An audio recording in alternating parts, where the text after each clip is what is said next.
आज Doubtnut app download करें। Doubtnut पर अपने सभी गणित, रसायन विज्ञान, भौतिक विज्ञान और जीव विज्ञान के डाउट्स का करो सफाया। बस प्रश्न की फोटो खींचो, एक ही प्रश्न को क्रॉप करो और तुरंत वीडियो सोल्यूशन पाओ। अभी डाउनलोड करें। देखिए, क्वेश्चन हमसे पूछा गया है कि पृथ्वी का चुंबकीय क्षेत्र चल कुंडल करने की क्षमता को प्रभावित क्यों नहीं करता है। ठीक है, तो हमें इसका कारण जानना होगा। तो इसके लिए सबसे पहले हम ये समझते हैं कि पृथ्वी के लिए भी उसका चुंबकीय क्षेत्र होता है। जैसे हम भौगोलिक दृष्टि से देखें तो पृथ्वी भी एक चुंबक की तरह व्यवहार करती है। ठीक है, तो पृथ्वी के लिए हमने उसका अक्ष बना दिया जिसके प्रति वह घूर्णन करती है। ठीक है, अभी अगर हम ये कहें, इसे हम कहते हैं ध्रुव, जिसके प्रति वह घूर्णन करती है। तो ध्रुव है, मतलब इसे हम दो भागों में बांट सकते हैं। मतलब एक हिस्सा अगर हम यहाँ पर उत्तरी ध्रुव की तरह देखें तो पृथ्वी के लिए उसका उत्तरी ध्रुव और पृथ्वी के लिए उसका भौगोलिक दक्षिणी ध्रुव होता है। और इस तरह से उसके लंबवत अगर हम एक तल देखें तो उसे वैश्विक रेखा या वैश्विक तल कहा जाता है। जैसे अगर पृथ्वी के भी स्वयं के ध्रुव होंगे, जिसे हम भौगोलिक रूप से क्या बोल सकते हैं, भौगोलिक रूप से उत्तरी ध्रुव, भौगोलिक उत्तरी ध्रुव, उत्तरी ध्रुव।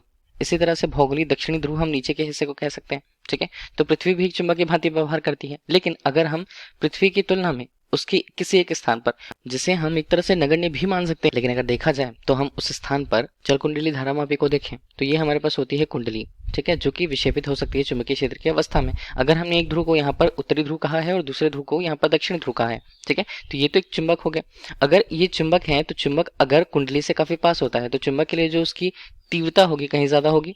ठीक है, अगर हम उस तीव्रता की तुलना पृथ्वी के भौगोलिक उत्तरी ध्रुव और दक्षिणी ध्रुव के कारण लगने वाले चुंबकीय क्षेत्र की तीव्रता से करें तो पृथ्वी के द्वारा चुंबकीय क्षेत्र की तीव्रता का जो मान होगा काफी ज्यादा कम होगा।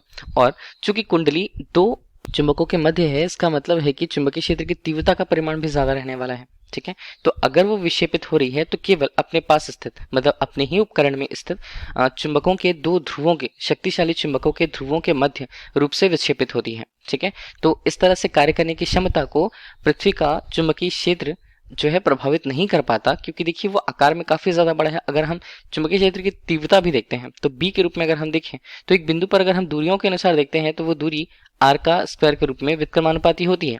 इसका मतलब है कि दूरी जितने ज्यादा अधिक रहने वाली है, चुंबकीय क्षेत्र की तीव्रता का मान उतना कम रहने वाला है।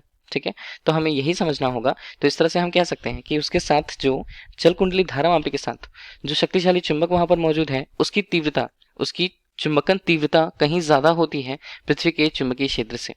ठीक है, थैंक यू। कक्षा 6 से 12वीं से लेकर नीट, IIT, JEE वो एडवांस के लेवल तक 1 करोड़ से ज्यादा छात्रों का भरोसा। आज ही डाउनलोड करें डाउटनेट ऐप या व्हाट्सएप करें अपने सारे डाउट्स 8400 400 400 पर।